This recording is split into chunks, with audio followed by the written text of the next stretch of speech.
Real families, real farms, real food. Welcome to Arizona Agriculture Connection with Maricopa County Farm Bureau. My name is Nicole Clements, Executive Director, and I'll be your host. Maricopa County Farm Bureau is the voice of agriculture in a community that thrives on the dichotomy of urban and rural agriculture operations. This podcast is a home for farmers, ranchers, food lovers, prospective agriculturalists, and those looking to connect the food on their plate with the farm that it came from. As we take an inside look at agriculture in Arizona, we will delve into topics like ag technology, policy, food preparation, and everything in between. You can find us on your favorite podcast platform with new episodes every Wednesday. Arizona Agriculture Connection is hosted by Maricopa County Farm Bureau and sponsored by Paloma Ready Mix and Materials, a proud supporter of agriculture and our communities. Be sure to subscribe and share your favorite episodes with your friends. For more interactions, follow us on social media, Facebook, Instagram, and LinkedIn at Maricopa County FB. Now let's discover some Arizona agriculture. Welcome back, Arizona Aggies, to another edition of Arizona Agriculture Connection. And this week, I'm very excited to have my friend and board member, our Eastside Director, Harold Payne, with us today. So thanks, Harold, for being here. You're welcome. Glad to be here. Perfect. So we're going to dive a little bit into what you do around Maricopa County here today. But I'd like to start out with a little bit of your background. How did you get started in agriculture? Did you grow up in it? What did that look like for you? I grew up on a farm, on a family farm. My grandfather moved into this area in 1912, just 2 years before Arizona's a state. And they settled in the Gila Valley up near Duncan and Verdun, New Mexico. And my father was born in 1914. And I grew up on a farm where two of his brothers and his father all farmed together, had cotton and silage, corn and cattle and pigs and cotton. So I grew there. I grew up in that environment with next door to my grandparents and my aunt and uncle and multiple cousins. And then when I was 14, starting freshman year of high school, we moved to Thatcher, Arizona, and my dad became his own independent farming operation. He had livestock and he owned a feed store. So my high school years I spent working in the feed store and the livestock and operations and moving cattle, moving pigs. Then I left for 2 years to South America on a church mission and came back and went to Brigham Young University and got a degree in agronomy in 1974. And then I went to the U of A for another 2 years and graduated in 1976, which was exactly 50 years ago this year. And I went to work in 76 in Idaho as a county agent. And I worked there for a while. Then I worked for an ag consultant working the potatoes and the corn in Idaho. Then it got really cold, and I didn't know you couldn't take a soil sample when the ground is frozen because you're also frozen. And so I came back and went to work for the University of Arizona on their research station at the Cotton Center in Phoenix and worked there for a year. And then I saw an opportunity in the ag consulting field, and I hired with an engineering firm that specialized in agricultural development. And I worked with them for 10 years, and then they were getting out of the ag consulting business, so I bought out that division and set it up in 1986, and I've been there ever since. And this particular farm, I bid on a contract to do a crop suitability study for them. They got Fort McWell Indian reservation got a water settlement with SRP in 1993, but they didn't really have much of a farm, and they said, we want to develop a farm and utilize our water. So we did a study for them and determined that the crops that they grow today were the most suitable. It's a 2,000-acre farm. We take water straight from the Verde River in a canal. And so we planted 1,000 acres of pecan trees and 300 acres of citrus. And then there's about 500 acres of field crops, which is all alfalfa now. And so I stayed on for the next 30 years to manage this farm and do some other consulting also. And then a couple of years ago, I stepped back and turned it over to my partner, Darren, and he's general manager now, and I come in as needed and kind of support him. So that's where we are today. That's such a great opportunity, I think, for you as well as the reservation. So, can you speak a little bit to how that relationship works and, how it has worked for the last 30 some odd years? Yes, the Fort McDowell Yavapai Nation owns eight business enterprises, commercial enterprises. Of course, the big cow is the casino. They own a dude ranch across the river. They have 2 golf courses. They have a hotel. They have an RV park. They have a sand and gravel operation, and they have the farm. So these enterprises are designed to make money for the tribe, to generate revenue. So when I started with them, the farm was a department of the government, and I could see that was very cumbersome. If you needed equipment, you had to send a requisition, get it approved, and people were slow about getting things done. And as you know, in business, it's very dynamic. You need to be able to move quickly. If you have a good price on a crop, you can't be asking permission and a month later tell them, yeah, I'm good with it. And then they say, well, that opportunity went away. So I said, the farm needs to be independent completely. We need to have our own bank account. We'll give you a budget. We'll honor that budget. We'll provide you reports monthly so you know where it's at. And so I signed on as a contractor, so I was never really an employee. I worked as a contractor all these years. And it worked well because the tribe, they generally said, we're not going to force people on you. We're not going to micromanage. You give us the plan and follow the plan, and we'll go from there. And so for all the years, it worked well. I gave them a really good project, and they treated me well. And so we're friends to this day, and I still try to support them wherever I can. I think it's a great relationship when you think about agriculture, and agriculture is kind of the backbone of Arizona. It's what we were founded on and what we were built on. And we think about some of, the people that have been here for a long time. I think good for them to have a piece of that as well. So you said that we're growing pecans and citrus and alfalfa. Alfalfa. Sometimes we grow barley when the price is high enough. We've grown grain sorghum in the past, but it all depends on something you can make a profit. We grew oat hay a few years ago, and that worked fairly well, but it has some logistical problems. I mean, they produce so many tons per acre that it's hard to harvest it and manage it in such a short period of time when it's ready. So, but basically, the field crops have kind of gone all to alfalfa because there's a good market for it. We sell locally. Almost all of our hay stays right around the farm in Scottsdale and Mesa and Payson, and we have hay brokers that are always interested in buying our alfalfa, so it doesn't really go very far from the farm. And so that crop has been the simplest logistically. It's a perennial crop, so you don't have to replant it every year. There's a ready market for it, and there's plenty of demand for we're not a very big farm. We have about 500 acres this year, but it's enough to keep our hay crew busy and also provide the feed that's needed by our neighbors and people that surround the farm. How many cuttings are you getting a year? This year there was 10, but actually we're still going on. We have hay that we just cut this week because the weather is so warm. I mean, it was 85 degrees yesterday in places, and it's unusual to harvest hay in January and even now in February, but part of the reason is some of the hay's getting old and it starts deteriorating in quality, so we're going to cut it now, and it'll be cow hay, but the first cutting of the year will be a nice cutting. So, but 9 to 10 cuttings a year is pretty common. Which is, I think, crazy for some people to wrap their minds around if you're coming from like a 2-cutting region. I had dinner the other night with the board members from an irrigation district in Alberta, Canada, and we were talking about that. They said, yeah, 3 cuttings for us is a really good year.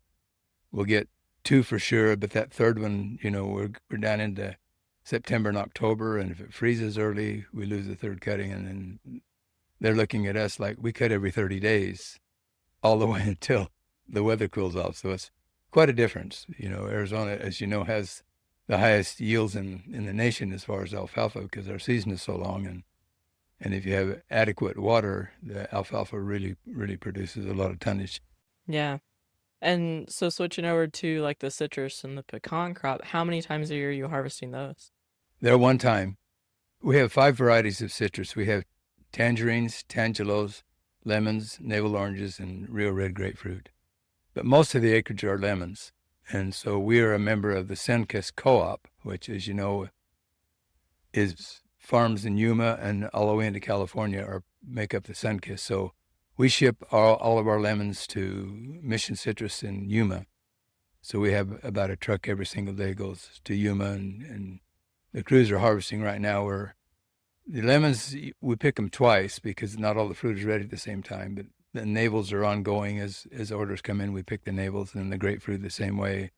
Those two are sold locally. The rest all go over to Mission Citrus in Yuma, and it goes in nationwide through their system.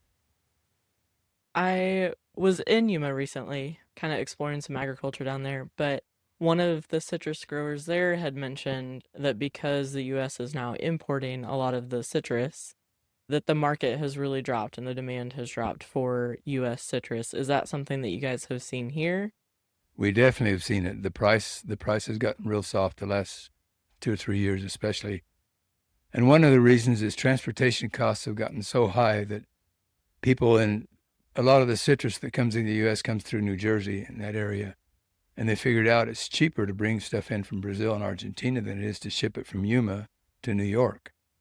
So we have competition from foreign markets. And then, President Trump, bless his heart, has not helped us very much with tariffs because he's opened up those markets more for outside people, and that's put pressure on us. So yeah, the lemon market has gotten much more difficult to market into. We still sell, but we're not selling at the price that we were a number of years ago.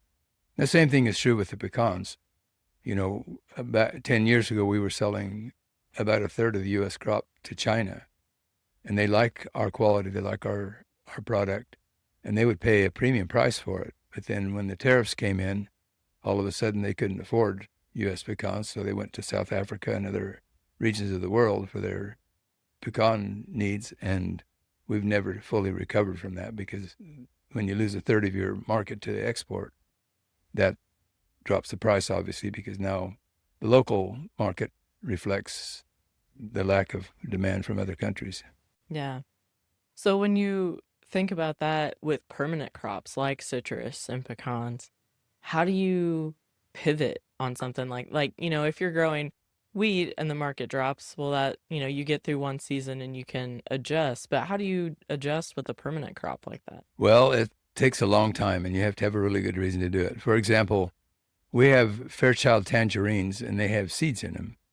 And so for all these years, we've been able to sell them to Sunkist, and they would market them to like Trader Joe's and people. And then a few years ago, they came to us and said, the California cuties and the halos have displaced seeded tangerines. So now we have no market for it. So we've been taking those trees out. Right now, we take that water and move it into increase our alfalfa acreage because we don't have a tree crop that we can budget that would make money by the time you clear the tangerines, replant, and wait another 4 or 5 years for production. So right now, we've just reduced the acreage slightly. The other trees, we basically farm as efficient as we can. We cut costs wherever we can. We make the best yield that we can and hope for the best because a pecan tree, lasts over 100 years. So you're really not going to take those out. They're still profitable. The price is not as good as it was, but it's still a really good crop for us. And we have ready markets for it. Our pecans we ship them to Bowie, Arizona to be processed and cleaned, and then they sell them to a shelling plant, El Paso, Texas. And so the market's still there. The market this year is better than it has been for several years. And so we're optimistic that our major crop, pecans, are going to continue to be profitable.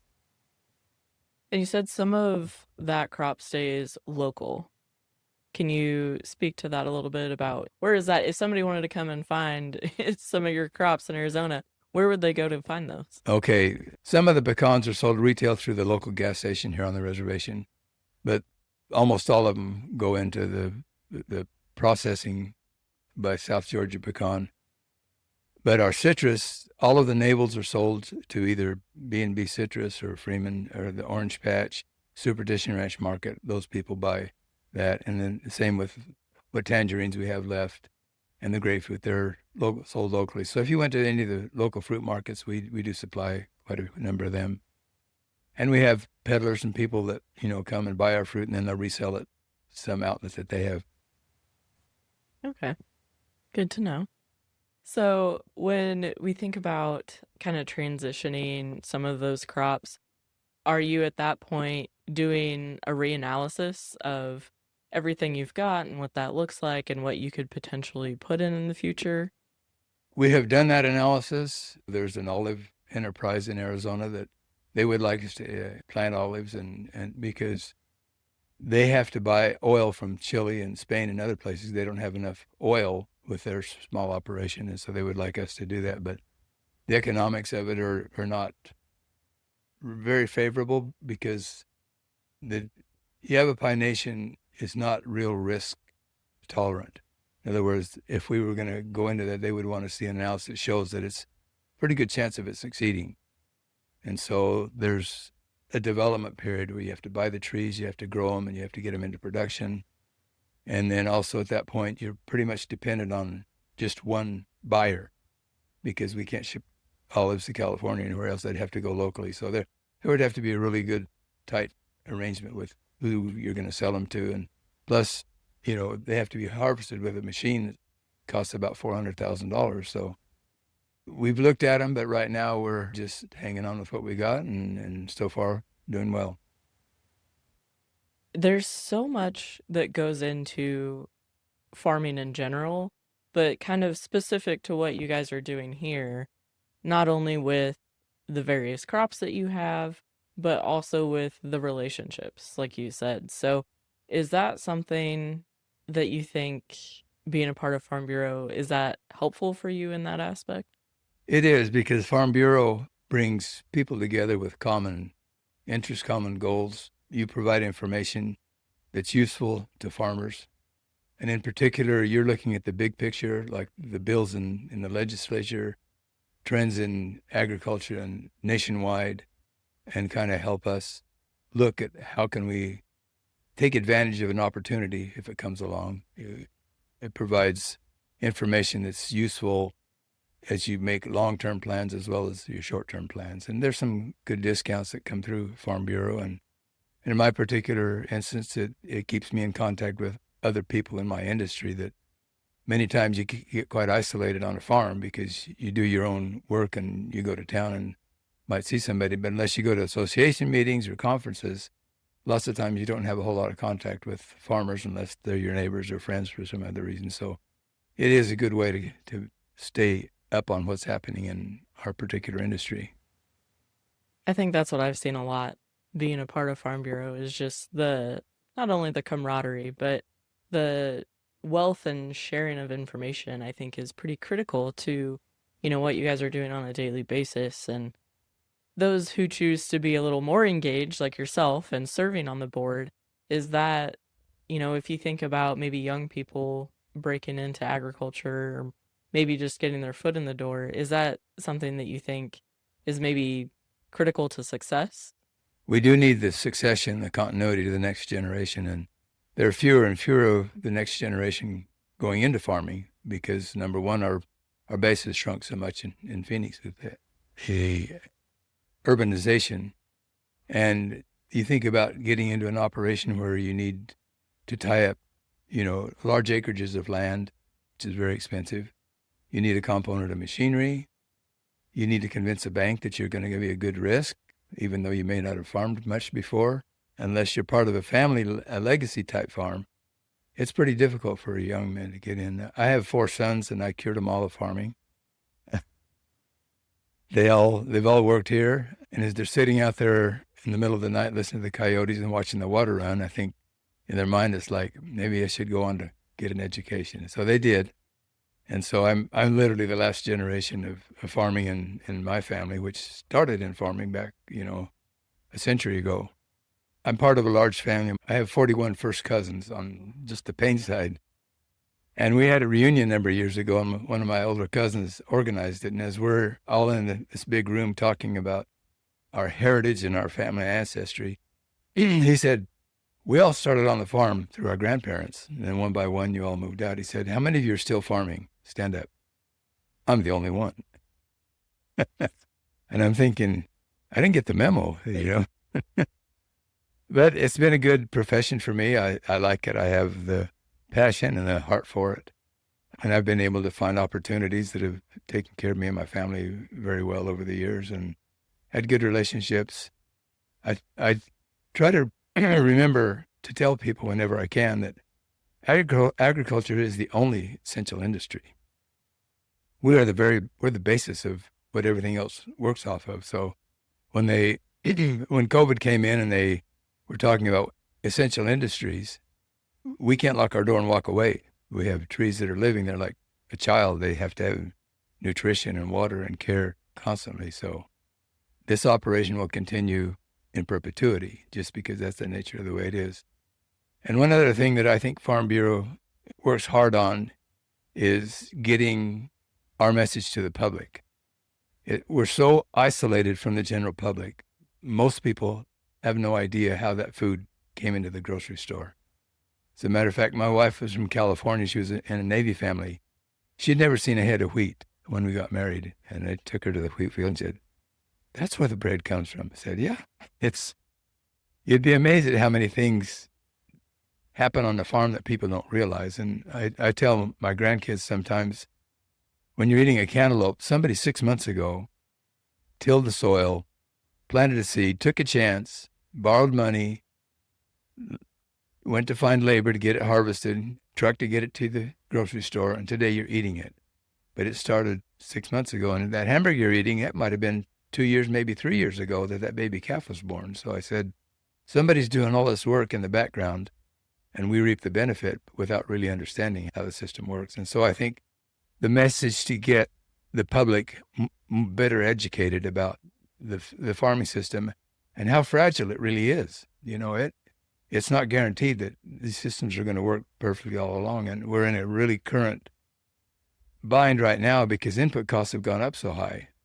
I was talking to these farmers from Canada, and they said, our potato prices are the same price they were 15 years ago, but our tractors cost 3 times as much. Our labor has doubled. And they're saying, we make good yields, but we're not getting the return that we did. And that's true with cotton, it's true with wheat, it's true with most crops, that it isn't the price that's the biggest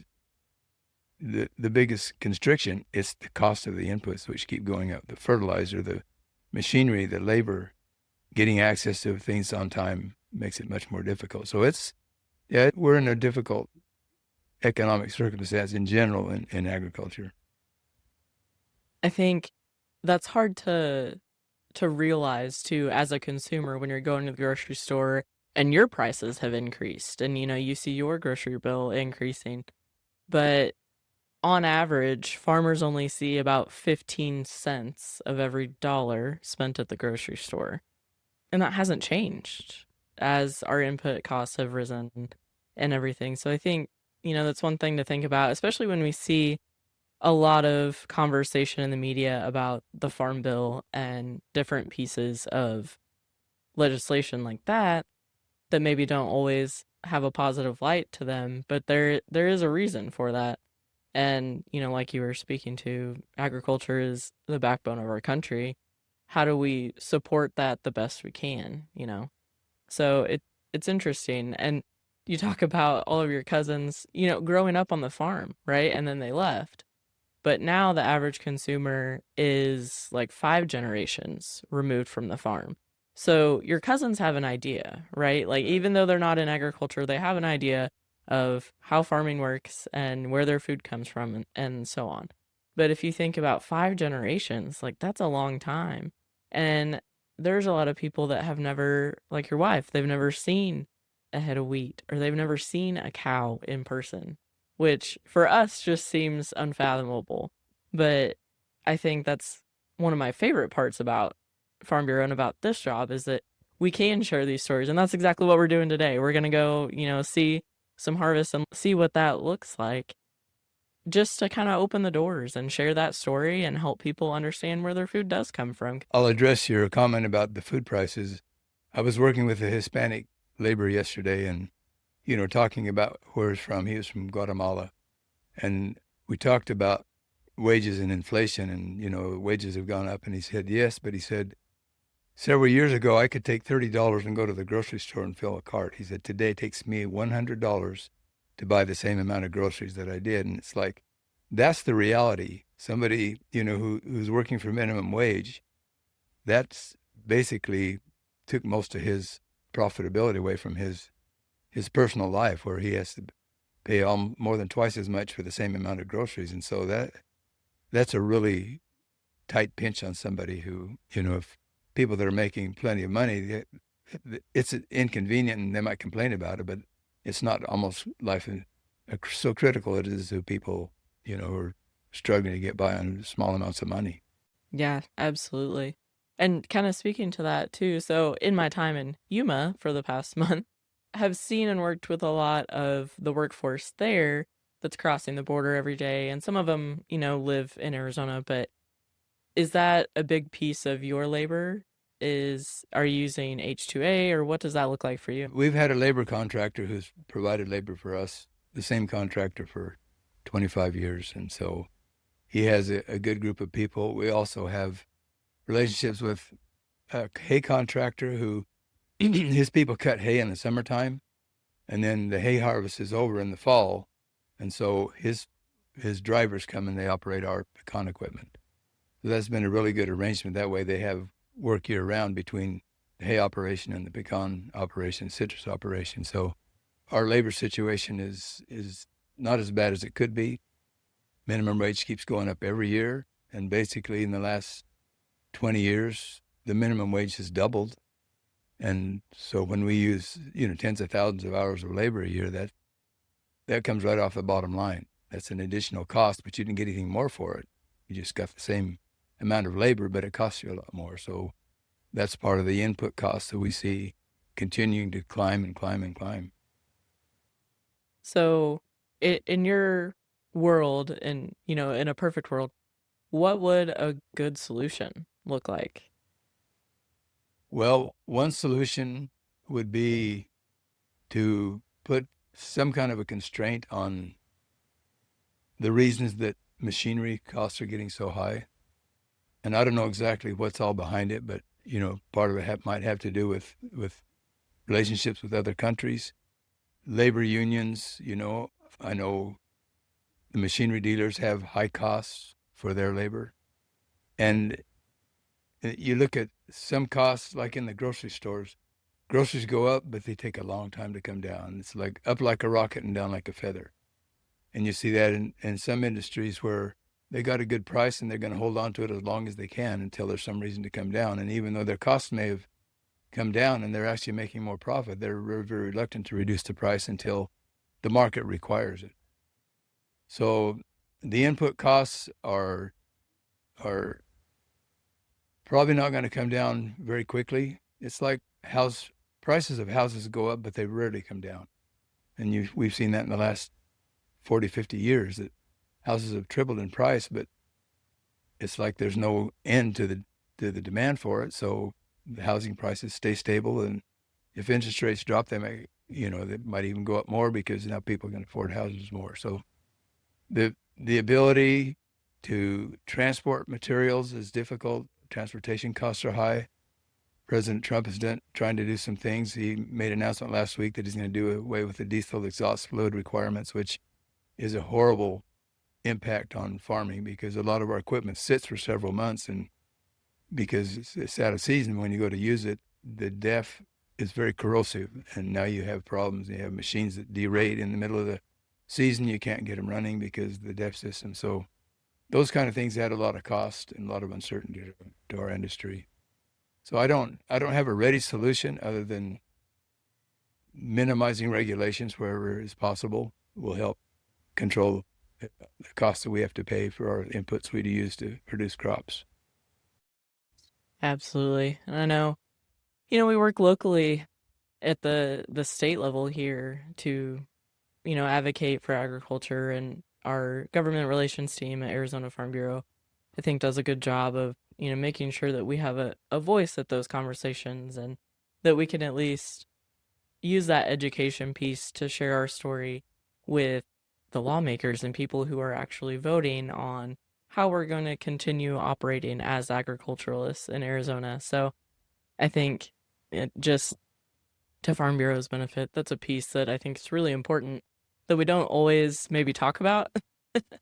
But the education's not just for consumers, it's for your lawmakers, it's for, everyone that's out there and just having them understand how agriculture really works. Because again, if they've never seen it, they'll never know. It's not their fault. They don't know what they don't know, but I think it's part of our responsibility as agriculturalists to share that story and provide that education for those Well, things. we're in the middle of a very dynamic water situation in Arizona because it's finally dawning on people that there is a limit how much water we have in it. And of course, agriculture has a big target on its back because it requires water to grow crops. You can't fix that.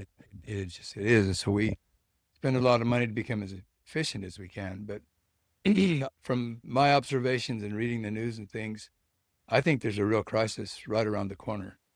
I read something from the Central Ozone Project about this deadline on the 14th of February where the 7 states have to come together, and if they don't, the federal government can take control of it. And they were talking about the implications that the water cuts are going to go to the cities next. The farm ag has already taken its full hit. We don't get CAP water, basically. Indian tribes and cities are next, and they said, if there's not a deal made, you will see some mandatory cutbacks in the city.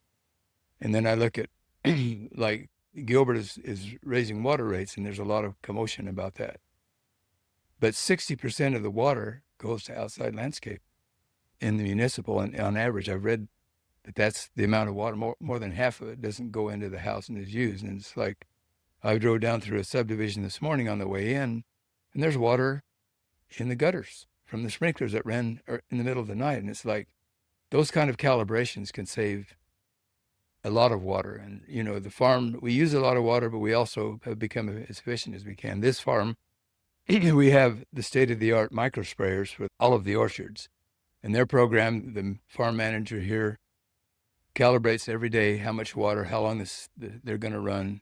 We have moisture sensors buried in every orchard to tell us how dry it is, and they're read every morning. So he gets those numbers and decides on the computer we can program which blocks come on, how long they go. All of our flood irrigated fields are laser leveled. They're dead flat like a pool table. And so we've gone about as far as we can with water conservation. But there's a lot in the cities that you can see people tighten up the management. We don't get a lot of rain, but you see sprinklers running when it's raining. You see sprinklers where the design is not calibrated properly. You see water running off the hills in the landscape areas and goers. So there's a lot of opportunity for a lot of people to conserve water. And when it gets so expensive that it really hurts, then people start looking at, do I need this big patch of grass, or can I manage my water system better, or is my landscaper not paying attention, those kind of things. So my point is, I think there's a really tight crunch coming in the next 2 or 3 years in Arizona's water. You've seen that the legislature now has an ag to urban program, and how that's going to work, and what impact will that have on farms that have the right location and ability to do that. We've always known that water would be shifting to the cities over the years just because that's how life works. But I think we're in a new era from what I see as far as the water issues in Arizona. Yeah, absolutely. I think we're all waiting with bated breath on February 14th to see what's going to happen. So, hopefully we'll have some updates after then, and hopefully we can work something out. But you were speaking, so your water here on this farm comes from the Verde River? We're part of Salt River Project. So when we need water, we give them a day's notice ahead of time. We call SRP and say, we want to pick up water tomorrow morning at 6 o'clock.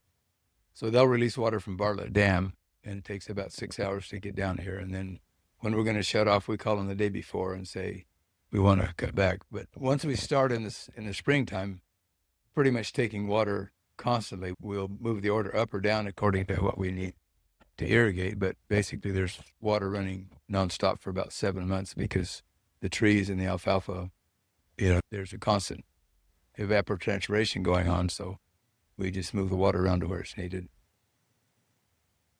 I think that's such a good point and a good look at, we'll get to go out and take a look at some of that stuff, but such good information and insight on what farming actually looks like in Arizona, which, is kind of the goal of this podcast. And we just want to share the story. So thanks again, everyone, for joining us this week on Arizona Agriculture Connection. And I want to thank Harold for your time and all of your knowledge and input. We really appreciate you joining us today and taking the time to share your story.